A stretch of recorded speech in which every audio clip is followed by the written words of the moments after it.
Shalom semuanya, selamat hari Minggu. Salam Kids for Jesus buat kita semua. Wah teman-teman, tidak terasa ini sudah bulan ketiga di tahun 2020. Kita sudah masuk bulan Maret. Bagaimana kabar kalian? Saya yakin semua dalam keadaan baik, keadaan sehat. Dan teman-teman, saat ini kita sudah siap ya pastinya untuk memuji Tuhan, untuk bersekutu dengan Tuhan. Mari kita awali kebaktian anak kita dengan berdoa. Semuanya sikap berdoa, kita berdoa ya. Tuhan Yesus, kami bersyukur, kami bersuka cita karena hari ini kami bisa bersama-sama lagi di dalam kebaktian anak. Meskipun kami masih dari tempat kami masing-masing, kami dari rumah kami. Tuhan, terima kasih untuk kesempatan ini, dan saat ini kami sudah siap untuk memuji Tuhan, untuk mendengarkan cerita firman Tuhan hari ini. Tuntun dan pimpin kami supaya kami dengar-dengaran mau tertib dalam beribadah. Terima kasih Tuhan, ini doa kami dalam nama Tuhan Yesus, amin. Nah teman-teman, semuanya saya ajak bangkit berdiri. Nggak boleh lagi malas-malasan. Bangkit berdiri ya semuanya. Kita akan memuji Tuhan. Kita akan katakan hormat bagi Allah Bapa. Dan juga selain itu kita mau katakan juga Tuhan Yesus baik. Sungguh baik, sangat baik buat kita. Hari ini Dia sertai kita. Itu semua karena kebaikan Tuhan. Jadi kalau nanti memuji Tuhan, semuanya semangat. Nyanyi jangan loyo-loyo, hormat bagi Allah. Tidak ada nyanyi kayak gitu ya, tapi harus semangat nyanyinya. Harus semangat memuji Tuhan, oke? Mari semua bangkit berdiri, mari kita naikkan pujian ini. Hormat bagi Allah Bapa dan Tuhan Yesus baik. Mari teman-teman, kita memuji dan menyembah Tuhan. Kita tinggikan, berikan penghormatan kepada Tuhan. Karena kita percaya Dialah Allah satu-satunya, Allah Tritunggal. Kita puji Dia. Hormat bagi Allah Bapa.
Setiap hari kebaikannya boleh kita alami. Mari bernyanyi, memuji Tuhan. Tuhan Yesus baik.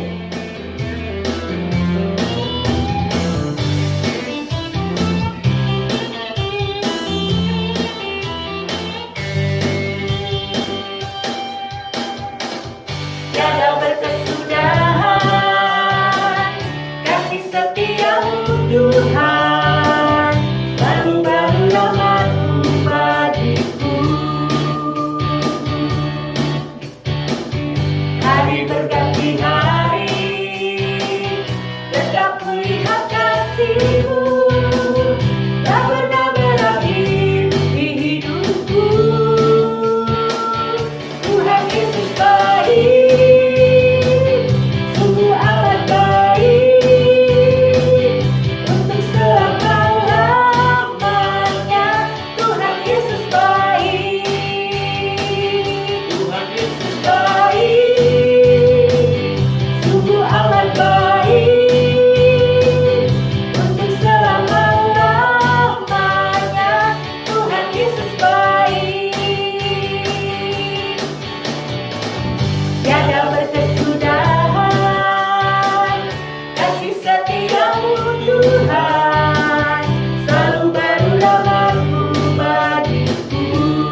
silakan duduk teman-teman. Silakan duduk. Saat ini kita akan dengarkan cerita firman Tuhan. Hari ini ada seseorang yang diuji oleh Allah loh teman-teman. Kira-kira dia siapa ya? Apakah dia berhasil melewati ujian dari Allah? Kita akan tahu kisahnya hari ini. Karena itu semuanya duduk yang tertib. Tidak ada lagi yang jalan-jalan. Alkitabnya disiapkan, alat tulisnya disiapkan. Jangan lupa tadi takutnya ada yang lupa siapkan ya di awal ya. Semuanya siapkan supaya nanti ada firman Tuhan yang bagian firman Tuhan yang ingin kita catat dalam buku catatan kita dan nanti dalam kawinan kecil ketika lose-losenya bertanya kalian bisa menjawabnya. Oke? Mari sebelum kita dengarkan firman Tuhan, kita naikkan pujian diberkati untuk menjadi berkat.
Nah, saat ini teman-teman, mari kita berdoa ya terlebih dahulu sebelum kita membaca serta merenungkan firman Tuhan. Mari kita berdoa. Tuhan Yesus, saat ini kami sudah siap untuk mendengarkan cerita firman Tuhan. Tuntun dan pimpin kami supaya kami mengerti dan memahami kebenaran firman yang akan kami baca dan sebentar juga kami akan mendengarkan ceritanya. Tuhan tolong kami, tolong juga Lo Susilo yang akan menyampaikan firman Tuhan. Engkau pakai dia sesuai dengan kehendak-Mu. Terima kasih Tuhan Yesus, dalam nama Tuhan Yesus, amin. Nah teman-teman, firman Tuhan kita hari ini terdapat dalam Kejadian pasalnya yang ke-22, ayat 1 hingga ayat yang ke-19. Sekali lagi, Kejadian 22, ayat 1 hingga ayatnya yang ke-19. Nah, teman-teman, bagian firman Tuhan ini tetap terbuka ya. Jadi sambil Losa menceritakan kisah ini, kalian juga sambil membaca dalam firman Tuhan. Dan Losa kasih tahu ayat mana, jadi kalian bisa lihat. Oke? Nah teman-teman, tema firman Tuhan kita hari ini yaitu siap diuji. Kira-kira siapa sih yang siap diuji? Berarti ada sosok seseorang yang akan diuji. Dia akan diberikan satu ujian oleh Allah. Siapakah dia? Nah, kita akan tahu kisahnya nanti. Karena itu kita cari tahu dulu arti kata ujian dalam Kamus Besar Bahasa Indonesia. Nah, dalam KBBI ini Losa baca ya. Ujian adalah pertama, hasil menguji, hasil memeriksa. Yang kedua, sesuatu yang dipakai untuk menguji mutu sesuatu, misalnya kayak kepandaian, kemampuan, hasil belajar, dan sebagainya. Ada contoh, ujian kenaikan kelas diselenggarakan di sekolah masing-masing. Ya pastinya teman-teman juga sudah melewatinya ya, yang namanya ujian kenaikan kelas atau ujian semester. Yang ketiga, cobaan. Contoh, musibah ini adalah ujian dari Tuhan. Nah, itu dalam Kamus Besar Bahasa Indonesia. Tapi ketika dengar kata ujian, kalian langsung ingat tentang sekolah. Tentang yang di poin kedua tadi ya, yang diarti dalam Kamus Besar Bahasa Indonesia. Ingat sekolah, ingat akhir semester, sebelum masuk semester berikutnya. Biasanya di situ ada namanya evaluasi, yaitu ujian semester untuk tes kembali apakah kalian masih ingat pelajaran-pelajaran yang diberikan guru, apakah kalian benar-benar belajar dengan baik di rumah, terus pada ulangan pada nantinya bisa menjawab soal yang diberikan guru. Nah, biasanya nih kalau orang yang belajar, dia memperhatikan pelajaran yang diberikan guru-guru, pastinya dalam ujian atau ulangan dia akan mudah menjawabnya. Tetapi bagi orang-orang atau adik-adik semua, teman-teman semua yang tidak belajar, tidak memperhatikan apa yang diberikan guru, biasanya sulit untuk menjawab soal ya. Benar kan ya, pasti mengalami itu. Losa juga dulu mengalami. Ketika nggak belajar sungguh-sungguh, pasti susah dalam mengerjakan soal ulangan. Nah teman-teman, terus bagaimana dengan kisah hari ini? Siapa sih yang diuji oleh Allah?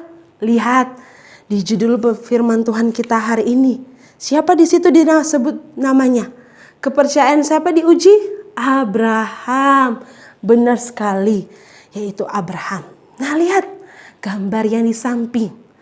Lihat ada siapa di situ? Nah, itu ada Bapak Abraham dan istrinya, Ibu Sarah. Wajah mereka sudah tua ya, sambil menggendong seorang anak. Nama anaknya siapa? Ada yang masih ingat? Minggu lalu loh diceritakan. Losa Puji sudah cerita minggu lalu. Siapa namanya? Ishak ya, benar. Pasti masih ada yang memperhatikan ya pelajaran minggu lalu tentang cerita firman Tuhan minggu lalu. Jadi namanya Ishak. Jadi Bapak Abraham dan Ibu Sarah, mereka mendapatkan Ishak di usia mereka yang sudah tua. Dalam firman Tuhan dibilang bahwa usia Abraham waktu itu 100 tahun ketika Ishak lahir. Jadi sudah tua banget, mereka mendapatkan seorang anak. Dan pastinya mereka akan jaga anak ini, mereka kasihi, mereka didik, dan juga pastinya mereka mengenalkan Allah kepada Ishak. Nah singkat cerita, ketika Ishak sudah mulai gede, Allah berfirman kepada Abraham. Di ayat yang pertama, berfirmanlah Allah kepada Abraham. Allah panggil Abraham, baru jawab Abraham, ya Tuhan. Dan firmannya apa teman-teman? Di ayat yang kedua dibilang, ambillah anakmu yang tunggal itu, yang engkau kasihi, yang satu-satunya loh. Jadi cuma Ishak kan anaknya, Ishak anaknya Abraham pada waktu itu kan. Anakmu yang satu-satunya yang engkau kasihi, ambillah dia. Dan pergilah ke tanah Moria dan persembahkanlah anakmu itu sebagai korban bakaran di salah satu gunung yang akan Allah tentukan. Ternyata pesan Allah kepada Abraham pada waktu itu adalah persembahkan anaknya satu-satunya, yaitu Ishak, yang dia sudah dapat di usianya yang tua. Wah, ketika dengar pasti Ishaknya kaget. Dia bingung. Pasti Abraham, kok Ishak ya? Pasti Abraham kaget dengar itu berita. Wah, mempersembahkan anakku satu-satunya. Anak yang saya dapat di usia yang tua. Wah, Abraham pasti berpikir ya, bagaimana ini? Tapi di ayat yang ketiga, perhatikan teman-teman. Di ayat yang ketiga, keesokan harinya pagi-pagi, Abraham bangun. Dia mulai memasang, dibilang pelana keledainya, dia mempersiapkan keledainya. Juga membelah kayu-kayu. Dan mempersiapkan juga namanya api dan pisau. Mempersiapkan semuanya dan bersama kedua bujangnya dan juga Ishak. Mereka membantu Abraham mempersiapkan semua yang namanya kayu bakar. Terus ada api nantinya mereka akan bawa dan pisau, bahkan keledai juga mereka mempersiapkan. Dan setelah itu mereka ngapain teman-teman? Abraham bersama kedua bujangnya dan Ishak, mereka berjalan menuju ke tanah Moria teman-teman. Abraham mendengar apa yang dikatakan Tuhan pada waktu itu. Tapi pertanyaannya, apakah dia sungguh akan mempersembahkan Ishak? Anak satu-satunya loh, anak tunggalnya. Apakah sungguh dia mempersembahkan Ishak?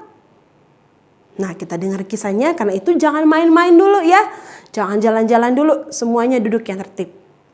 Nah, mereka pun mulai berjalan.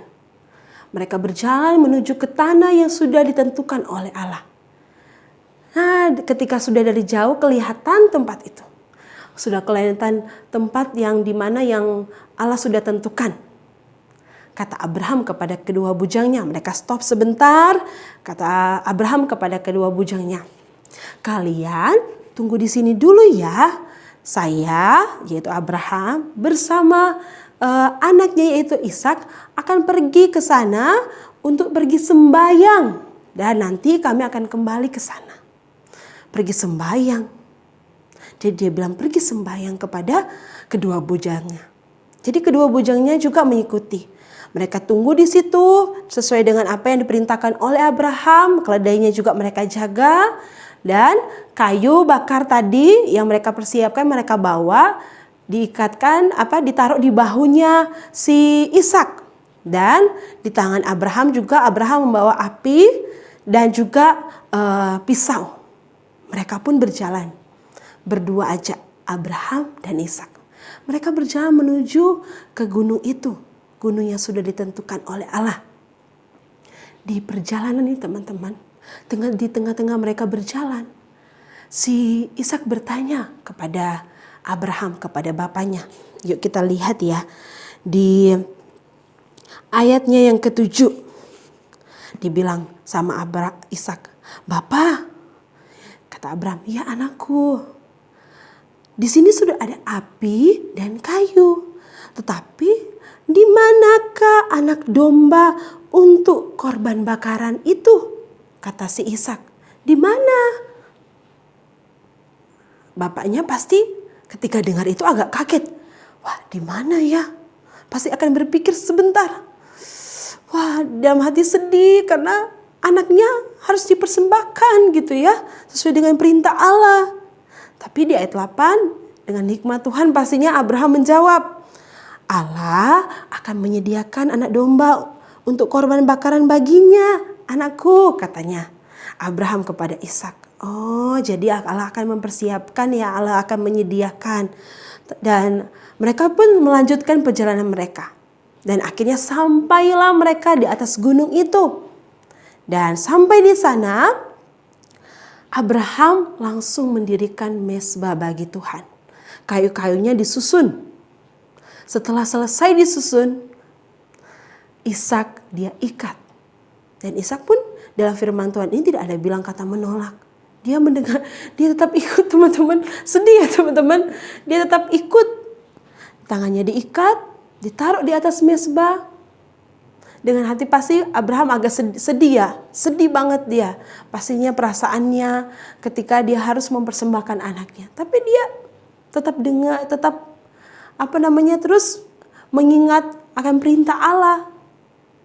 Dan ketika Ishak sudah taruh di atas mezbah, tangan Abraham sudah pegang pisau, siap untuk di situ dibilang siap mau mempersembahkan anaknya. Sudah tangannya begini, sudah mau mulai tusuk, tiba-tiba ada suara dari langit. Suara malaikat Tuhan berkata di ayat yang ke-11 dan 12.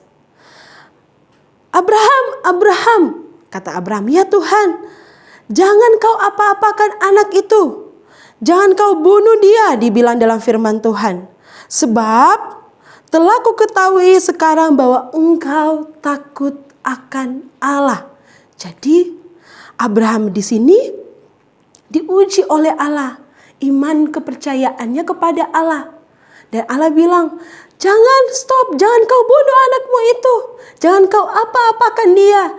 Karena sekarang bahwa Allah tahu bahwa benar-benar Abraham ini adalah seorang yang takut akan Allah. Bahkan dia tidak segan-segan mempersembahkan anaknya kepada Allah. Jadi Allah lihat di situ. Dan akhirnya Abraham langsung stop. Dan pastinya dia bahagia sekali ya. Ketika dibilang stop, tidak boleh bunuh anak ini. Dan ketika dia menoleh ke belakang, ternyata di belakang itu ada domba jantan yang tanduknya itu tanduknya itu tersangkut dalam belukar di dalam ranting-ranting itu. Akhirnya Abraham mengambil domba jantan itu dan dia mengganti anaknya Ishak. Dia menurunkan Ishak dan dia mempersembahkan domba jantan itu kepada Allah. Dan respon dari Abraham, dia bilang di ayat yang ke-14 bahwa dia menamai tempat itu, tempat yang gunung tersebut, dia namai tempat itu Tuhan menyediakan. Di ayat 14 ya teman-teman. Sebab itu sampai sekarang dikatakan orang di atas gunung Tuhan akan disediakan. Jadi benar-benar ya, Tuhan menyediakan apa yang Abraham perlukan, apa yang harus dipersembahkan kepada Allah. Allah menyediakan domba jantan pengganti Ishak. Yang harusnya Ishak dipersembahkan kepada Allah, tetapi itu ujian yang diberikan Allah kepada Abraham. Abraham berhasil melewatinya. Abraham menang. Berhasil dia melewati ujian yang diberikan oleh Allah. Dan ketika kita melihat kisah domba jantan mengganti Ishak ini, kita ingat akan satu juga pengorbanan. Yang harusnya kita dihukum karena dosa-dosa kita. Tetapi siapa sih yang rela menggantikan hukuman maut atas kita? Siapa yang rela? Lihat gambar di samping. Itu adalah tanda salib. Di mana kita ingat bahwa Yesus mati di atas kayu salib. Dia mau ganti diri kita ini yang berdosa. Supaya kita diselamatkan. Supaya kita tidak mendapatkan kebinasaan kekal. Tetapi kita mendapatkan hadiah yang kekal. Yaitu surga. Kita bersyukur kepada Tuhan untuk pengorbanannya. Nah teman-teman, selanjutnya dalam firman Tuhan juga, ketika si Abraham sudah selesai mempersembahkan korban bakaran, yaitu domba jantan tadi, lalu di ayat yang selanjutnya ya, yang ke ayat ke-15 sampai ayat yang ke-18. Allah berfirman lagi kepada Abraham. Di sana Allah berkata bahwa karena di ayat yang ke-16 dibilang, karena engkau telah berbuat demikian dan engkau tidak segan-segan lagi, diingatkan lagi bahwa dia tidak segan-segan menyerahkan anaknya yang tunggal itu, yaitu Ishak. maka Allah juga terus memberkatinya. Maka yaitu aku di sini Allah ya, huruf besar di ayat 17, maka aku akan memberkati engkau berlimpah-limpah dan membuat keturunanmu sangat banyak seperti bintang di langit dan seperti pasir di tepi laut, dan keturunanmu itu akan menduduki kota-kota musuhnya. Ayat 18 juga, oleh keturunanmu lah semua bangsa di bumi akan mendapat berkat karena engkau mendengarkan firman-Ku. Abraham seseorang yang sangat taat. Dia mendengarkan apa yang disampaikan oleh Allah. Karena itu kita bersyukur ya kepada Allah. Dari kisah Bapak Abraham ini, dari kisah tema firman Tuhan hari ini yaitu siap diuji, kita harus belajar apa sih? Kita lihat Bapak Abraham memberikan teladan bahwa dia taat, tentang ketaatan. Dia taat kepada Allah, dia taat kepada apa yang disampaikan oleh Allah, kepada firman-Nya Allah, sehingga dia berhasil melewati ujian itu. Dia benar-benar berhasil. Seperti yang kita baca hari ini, seperti cerita yang kita dengar hari ini. Bukan hanya dia taat, dan bukan hanya sekedar dia taat dalam mulut dia, tapi dia juga percaya. Dia percaya kepada Allah, dia percaya kepada janji-janji Allah. Ketika sebelumnya ya, kita diingat kisah-kisah sebelumnya di pelajaran minggu lalu dan minggu yang sebelumnya lagi, bahwa Allah memberkatinya kan.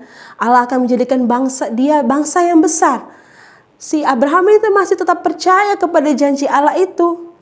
Dan terbukti dia berhasil melewati ujian dari Tuhan. Dan kita juga lihat bahwa dia benar-benar memiliki hati yang siap diuji. Dia benar-benar memiliki hati yang siap diuji, sehingga dari kisah hari ini dia bersama ketika Allah mengujinya untuk mempersembahkan Ishak, dia berhasil melewatinya lagi. Jadi semua dia berhasil. Dan akhirnya dia diberkati oleh Tuhan, dan anaknya Ishak diselamatkan oleh Allah. Ada domba jantan yang digantikan untuk menggantikan si Ishak ini. Si Ishak ini yang tidak jadi dipersembahkan kepada Allah sebagai korban bakaran. Kita bersyukur ya hari ini. Jadi pertama kita belajar tentang ketaatan dan juga satu sikap yang percaya tunduk kepada Allah. Dan juga yang terpenting adalah dia memiliki hati yang siap diuji. Karena itu kalau kita pun mau memiliki hati siap yang diuji, kita berdoa kepada Tuhan. Tetap terus bersandar kepada Tuhan dengan cara berdoa kepada Tuhan dengan hati yang sungguh dalam melewati misalnya ada ujian semester, atau misalnya orang tua suruh misalnya kalian harus tertib, harus dengar-dengaran kepada orang tua, kalian jangan lupa mengandalkan Tuhan lewat berdoa. Bahkan yang terpenting adalah juga yaitu membaca firman-Nya, sehingga kita juga bisa menerapkan firman itu dalam hidup kita sehari-hari. Ya teman-teman, nah saat ini kita akan hafal ayat hafalan kita hari ini. Ayat hafalan kita terdapat dalam Mazmur 139. Mazmur 139 ayatnya yang ke-23. Bunyinya demikian. Selidikilah aku ya Allah, dan kenalah hatiku. Ujilah aku dan kenalah pikiran-pikiranku. Singkat aja ya, sekali lagi ya. Mazmur 139 ayat 23. Selidikilah aku ya Allah, dan kenalah hatiku. Ujilah aku dan kenalah pikiran-pikiranku. Dihafal di rumah, lalu buat video, baru kirim ke Lause masing-masing. Jangan lupa, jangan males-males buat menghafal ayat. Ya, yang berikutnya lagi, yaitu adalah aktivitas. Lause baca ya. Apa sih aktivitas kita hari ini? Bukan hari ini aja, tapi 1 bulan ini, bulan Maret. Yaitu adalah anak peduli, anak berbagi. Nah, gerakan anak peduli, anak memberi ini, yaitu adalah menyiapkan amplop untuk persembahan khusus yang kita tujukan kepada yayasan sinode. Sinode gereja kita ya, Gereja Kristus Yesus, yaitu kepada Gema Kasih Yobel yang menangani pelayanan melalui pendidikan, yaitu Sekolah Kasih Yobel atau yang biasa kita kenal SKY. Jadi menyiapkan amplop persembahan khusus yang ditujukan kepada Yayasan Sinode, yaitu Gema Kasih Yobel yang menangani pelayanan melalui pendidikan, yaitu Sekolah Kasih Yobel.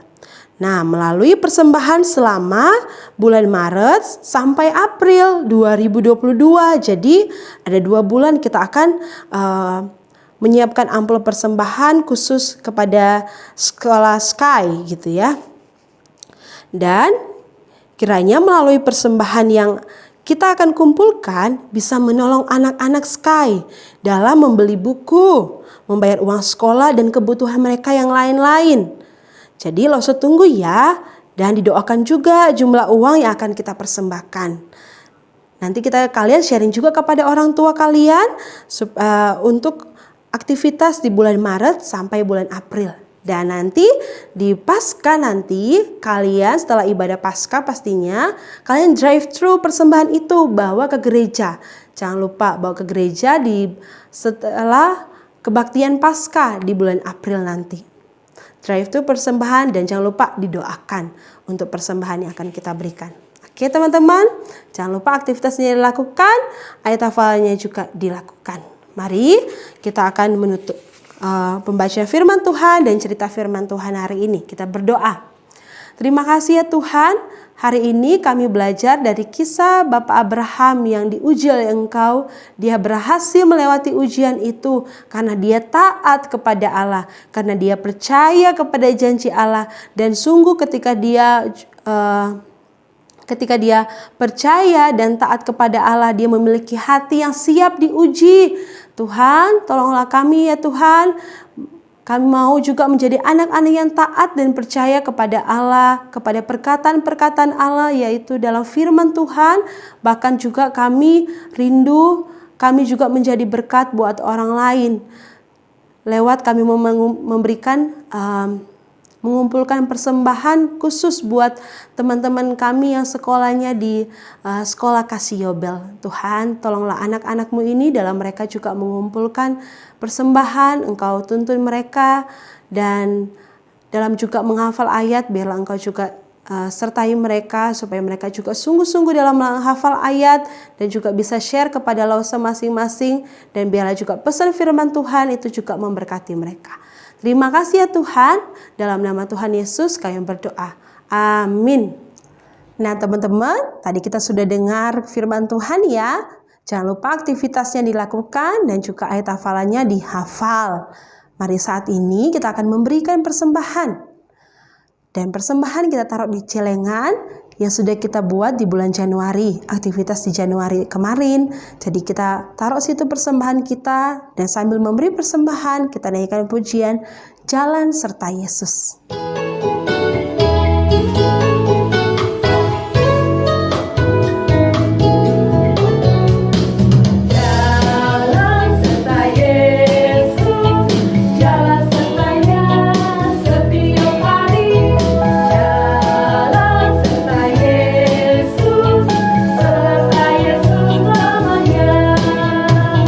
Jalan dalam suka, jalan dalam duka, jalan sertanya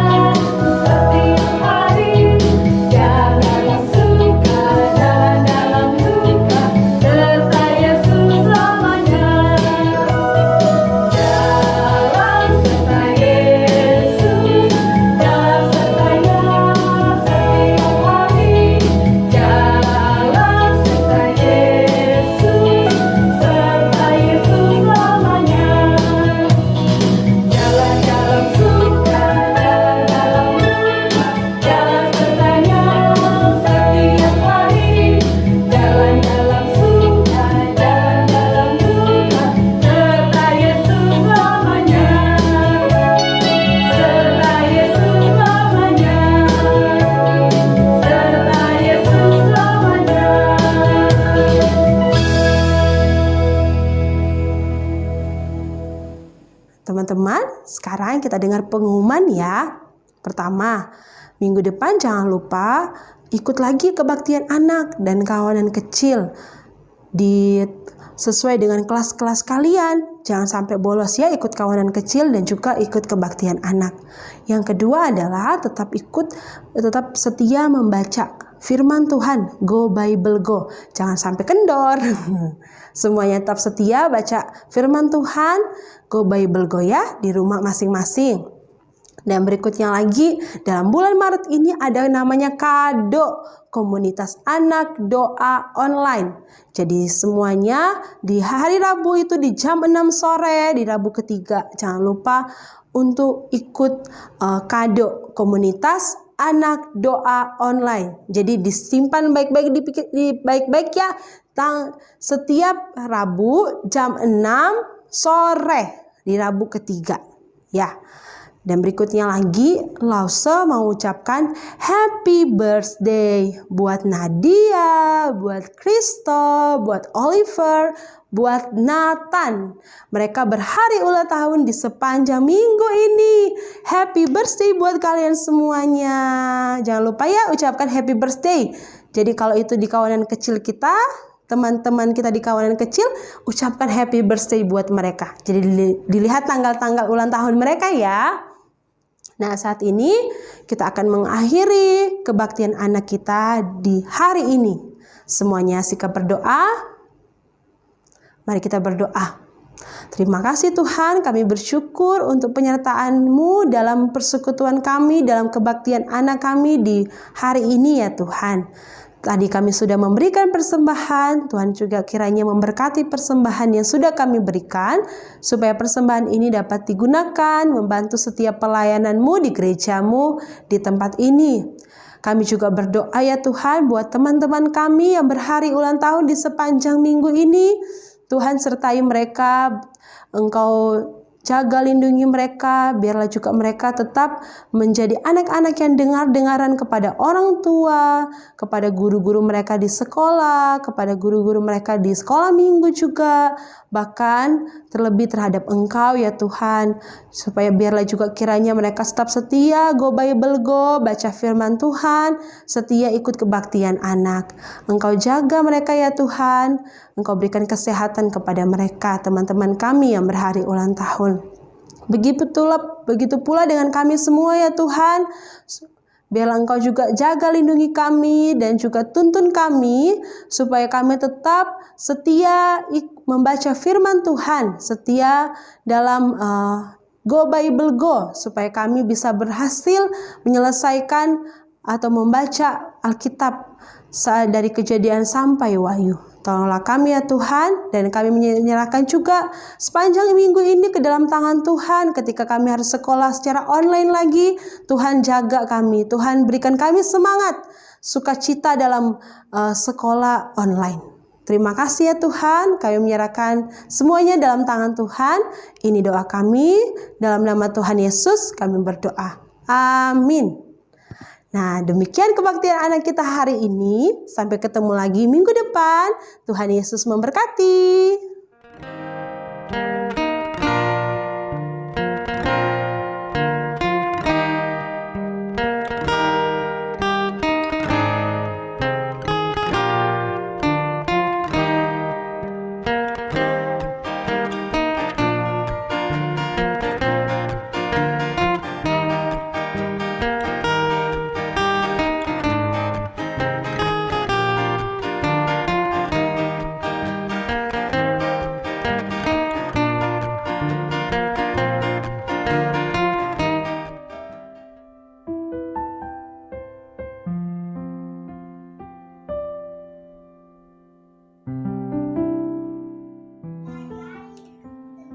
Petrus 3 ayat 9.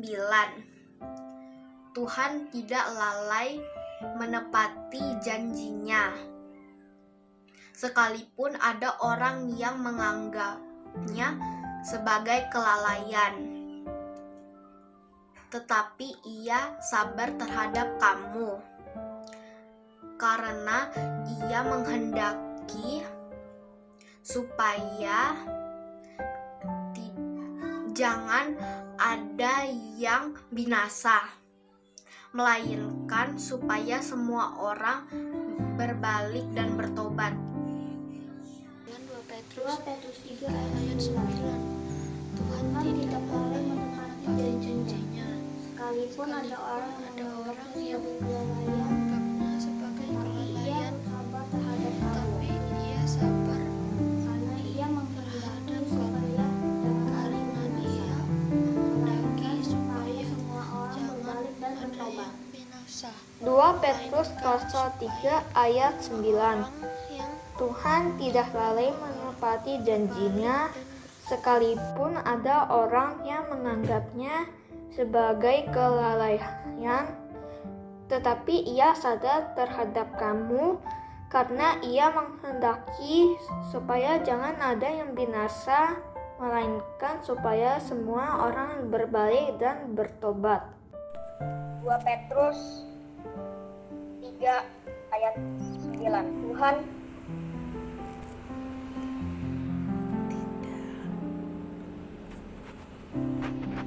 pelayan. Ia tetap sabar terhadap kamu,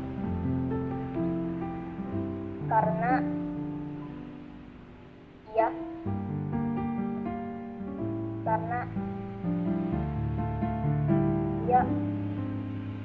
menghendaki supaya jangan ada yang binasa, melainkan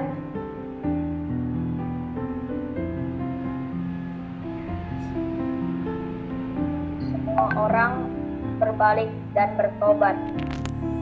Petrus 3 ayat 9.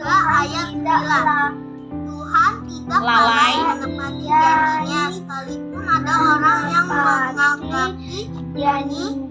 sebagai kelalaian, tetapilah sabar terhadap kamu, karena ia menghendakinya jangan ada yang binasa, melainkan supaya orang berbalik dan bertobat.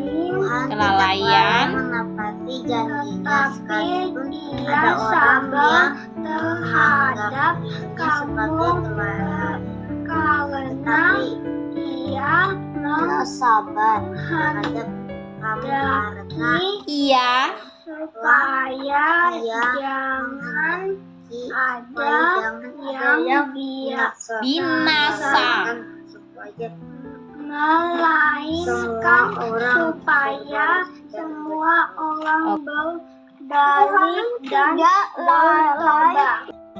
2 Petrus 3 ayat 9. Tuhan tidak lalai menepati janjinya, sekalipun ada orang yang menganggapnya sebagai kelalaian, tetapi ia tetap sabar terhadap kamu, sebagai ia menghendaki supaya jangan ada yang binasa, melainkan supaya semua Ia orang sabar berbalik dan bertobat. Terhadap kamu, karena ia menghendaki supaya jangan ada yang bisa melainkan supaya 3 semua orang berbalik dan bertobat. good 2 Petrus 3 ayat 9. Tuhan tidak lalai menepati janjinya, sekalipun ada orang yang menganggapnya sebagai kelalaian, tetapi ia sabar terhadap kamu, karena ia menghendaki supaya jangan ada yang binasa, melainkan supaya semua orang berbalik dan bertobat. 2 Petrus 3 ayat 9. Tuhan tidak lalai menepati janjinya, sekalipun ada orang yang menganggapnya sebagai kelalaian, tetapi ia sabar terhadap kamu, karena ia menghendakkan supaya jangan ada yang binasa, melainkan supaya semua orang berbalik dan bertobat. 2 Petrus ayat 3 ayat 9. Tuhan tidak lalai menepati janjinya, sekalipun ada orang yang menganggapnya sebagai kelalaian, tetapi Ia sabar terhadap kamu, karena Ia menghendaki supaya jangan ada yang binasa, melainkan supaya semua orang berbalik dan bertobat. 2 Petrus 3 ayat 9. Tuhan tidak lalai menepati janjinya sekalipun ada orang yang menganggapnya seperti kelalaian. Tetapi Ia sabar terhadap kamu karena Ia menghendaki supaya jangan ada yang binasa, melainkan supaya semua orang berbalik dan bertobat. Tuhan tidak lalai menepati janjinya, sekalipun ada orang yang menganggapnya sebagai kelalaian, tetapi Ia sabar terhadap kamu, karena Ia menghendaki supaya jangan ada yang binasa, melainkan supaya semua orang berbalik dan bertobat. 2 Petrus 3 ayat 9. Terima kasih.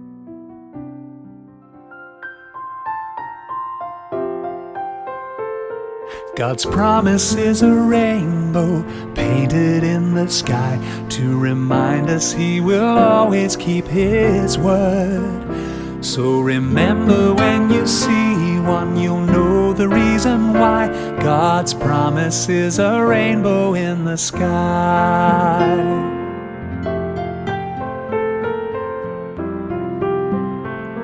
'Cause when the world grew wicked, was causing God great pain, He sent a flood and rescued Noah so he could start again. And then He made a promise that seasons would return, and summer, autumn, winter, spring would always come in turn. He promised